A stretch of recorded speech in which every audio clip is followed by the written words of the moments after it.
When Jin falls as a samurai, he rises again as something darker. On the path to becoming this vengeful spirit, you'll learn a variety of techniques you should practice and use to raise your effectiveness.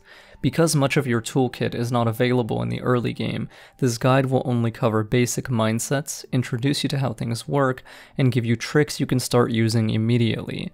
This guide was created playing the game on hard, so everything here works on all lower difficulties as well. The game will teach you how to use Jin's focused hearing to scout enemies early on. Its main uses are seeing guards through walls or when they're hard to see, like at night or when their armor blends into their environment. At the beginning, this technique has a short range and it will drop your movement speed heavily. That means it's best used in short bursts. Click the touchpad to turn focused hearing on and off whenever you like. Toggle it on for a moment, scout ahead, then turn it off to advance without a loss in movement speed. Use it for a short moment whenever you're about to walk out from behind a wall, moving out of tall grass, or jumping to ground level from a rooftop. If you're nervous, just go ahead and check what's ahead of you, because in case you don't notice an enemy, they might start noticing you. The detection meter in Ghost of Tsushima is a curved directional indicator. It first fills with white, then it overflows into yellow. When it finishes filling with yellow and caps out, it'll glow red, and you've broken stealth and are now in combat. Fight, run, or use ghost weapons to help resolve the conflict. A white detection meter means the enemy will completely forget about you if you hide from them while it's active. A yellow detection meter means the enemy will investigate where you were last seen if you hide from them while it's active. You can use this by letting the meter fill to yellow, then immediately hiding again. Kill the guard as he approaches, or simply pass behind him after moving him around as you wish. The Ronin outfit slows down detection meter fill rate. Acquire it by recruiting the Straw Hat Ronin in the bottom left of the first region as part of the main story. Assassinations are unlocked shortly after the prologue, and done with your Tanto, the short blade of the samurai. They start off slow and clumsy, but can be upgraded at a swordsmith, like the one at the Golden Temple. At the third, final tier, kills are instant. You can assassinate any enemy except Mongol leaders until you unlock a special mechanic in the mid-game to deal with them specifically. Before that point, leaders will suffer a critical strike, which will leave them brutally damaged but still active. To follow up, you have two main options. You can throw kunai at them and kill them with a fast melee combo during their stagger, or you can smoke bomb and critical strike them again, killing them that way.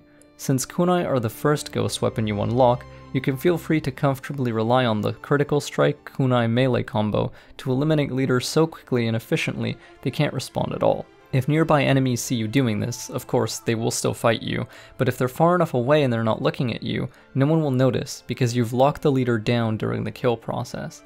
Clear enemies around leaders before engaging them if you want to be safest. Killing leaders like this will give you progress toward unlocking sword stances. Each sword stance counters a different enemy archetype in combat. You'll need to fight in this game during several story moments, even when leaning on stealth as your main progression style. In these moments, switching to the right stance for every enemy lets you kill opponents easier and faster, so unlocking stances is important. Effective stealth is then rewarded by letting you also be more effective in combat. Lucky that sometimes you'll have an optional objective to observe a leader as well. You should always do this whenever possible. Hide somewhere nearby, like in tall grass on a rooftop or right behind his back, and hold R2 to observe him until the meter fills up. Once you earn the stance progress, move in for the kill, eliminate him, and get the stance progress again. Air assassinations can be triggered in two ways: by standing on terrain above the enemy and waiting for the button prompt, or by jumping toward the enemy and tapping the button in midair. The timing for this is generous, so get used to jumping toward guards way below you and falling on them with an air assassination. Air assassinations are faster than the first two tiers of ground assassinations as well, so you may choose to do aerial kills on enemies you want dead very fast, until you finish your Tanto upgrades. Chain Assassination is a descendant skill of the normal assassination ability. It's further upgraded to Chain Assassination Master, which gives you 2 jumps, meaning you can assassinate 3 enemies in a row. Chain assassinations are always started and continued with triangle. Be careful you don't hit square by accident. Chain assassinations can be done from the ground or the air, just like normal assassinations. They have a high chance to terrify enemies into running for their lives. Kunai were briefly touched on. Now we talk about them some more. You unlock Kunai by growing your legend for the first time, so you'll get this by accident by doing any quest in the world. Growing your legend to Wandering Samurai happens just after the prologue and will give you this devastating weapon that can shift the momentum of fight, preserve your stealth state, or sometimes kill enemies immediately. Kunai are thrown by tapping R1 because they're a quick throw weapon. Kunai, like all other quick throw weapons, can be thrown in midair too. Very useful for making sure whoever you want to strike is on your screen and it feels cool. They fly toward enemies in the center of your screen when the button is tapped. At first, Kunai are thrown 2 at a time, but they consume only 1 of your ammo count on each button press, so don't worry about burning them too quickly. Their main purpose is to cause stagger. Stagger is like a stun. The enemy can't move, attack, or defend. During stagger, you can do whatever you want to them, and they can't call for help until the stun wears off. By then, they're usually dead. Obviously, for stealth players, this is most useful in case an enemy is about to detect you or has detected you and you have no other ideas. You can quickly tap R1 to stagger them out of their actions and then slash them to pieces, keeping you undetected.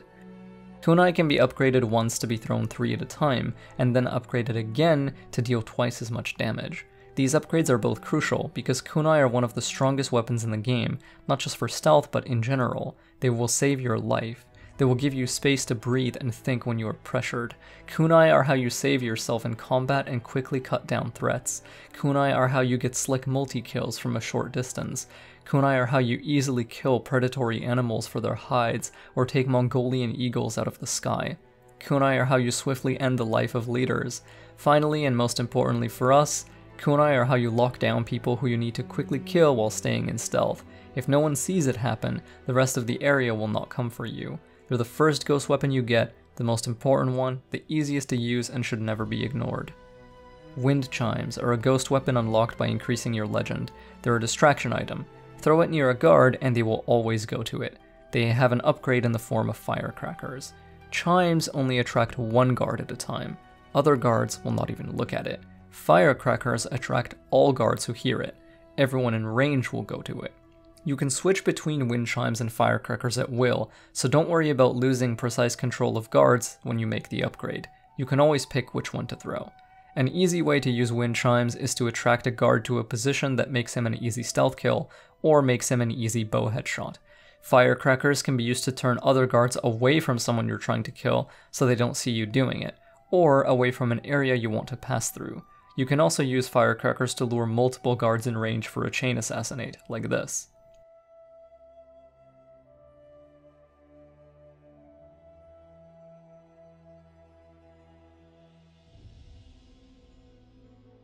You cannot pick up and move dead bodies in Ghost of Tsushima.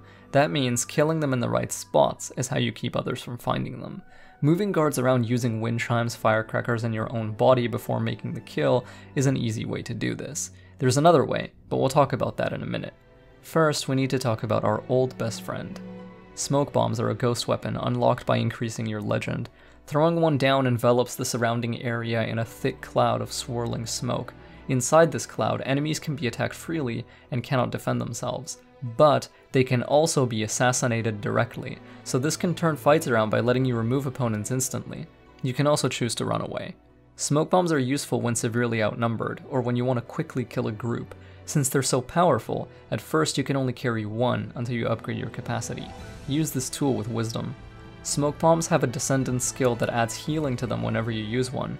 This resonates with their power as a defensive tool, since if you're low on health, you'll probably smoke bomb anyway. Smoke bombs, like all quick throw tools, can be used in midair.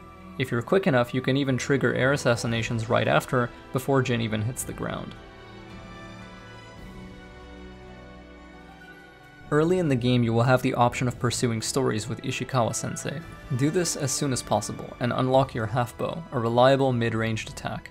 Unlock concentration for your bows as early as you can, because the slow motion is useful for headshots from both stealth and combat.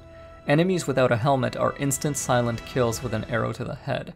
This raises how lethal you are, and lets you pick off guards quick and quiet, especially when you combine it with luring them around to set up your shots. When you have the option of pursuing the mythic tale, the Curse of Uchitsune, finishing it will unlock the Longbow, which acts as your sniping weapon. The Longbow fires heavy arrows, which can immediately kill most early game guards with a shot to the body. Heavy arrows displace and shove guards hit with them a fair distance, so you can use them to push their bodies behind walls or off edges, hiding them that way. The longbow's heavy arrows pierce helmets as well. Sometimes, approaching a group of enemies allows you to initiate a standoff. At first glance, this seems to be the exact opposite of stealth, but we'll talk about why we use it soon. In the special state, you will hold triangle and observe the enemy. When they attack, release it to unsheath, performing EI Jutsu and slaying them with a single slash. Kills made during standoffs give massive amounts of resolve, so if your resolve circles are empty, initiating a standoff is a hyper-efficient way to build this resource. Later in the game, enemies may start faking you out before committing to a swing. Watch their feet rather than their weapon, and when they step into attack, release your blade for the kill.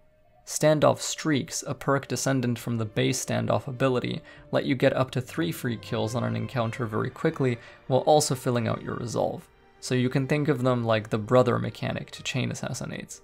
After you get the first slash, tap your attack button when the next 2 enemies each start their attack animations. Even on hard, this is very easy to time, and enemies after the first one will never fake you out, they'll always fully commit to their attack. This is most useful when you either have no resolve and you want to build some very quickly, or when you have no hope of stealth killing every enemy in front of you, like when Mongols are harassing civilians out in the open, where there is no cover, where there is no stealthy approach. A good standoff can wipe out the entire encounter if there are only 3 enemies, or set you up for a fast cleanup with your other weapons if there are some remaining. Basically, since standoffs can give you free kills, and since you get put into a guaranteed position to make those kills as soon as you trigger one, you can consider it a stealth technique in your head, because the alternative is to risk detection and have to manually kill everyone with your sword the hard way. Of course, if your resolve is full or you can chain assassinate, like when you feel okay burning a smoke bomb, you should always chain assassinate instead, because it has a chance to terrify, which concludes the encounter even quicker. Basically, when you need resolve, always use standoffs. When you don't need resolve and you have the chance to approach with stealth, always chain assassinate. This flowchart is easy to remember, and it'll serve you well until you begin developing your own strategies. So, that's our first video. That's how we're starting off in the Shinobi Dojo. This was just a short introduction to some useful stuff I wish I had known a little bit earlier. These techniques are powerful and helped me stop dying a lot on my blind 100% playthrough on hard mode, which you can catch at twitch.tv/LeoKRogue these days. I hope you enjoyed this video, and may the wind guide you. Stay sneaky, ghosts.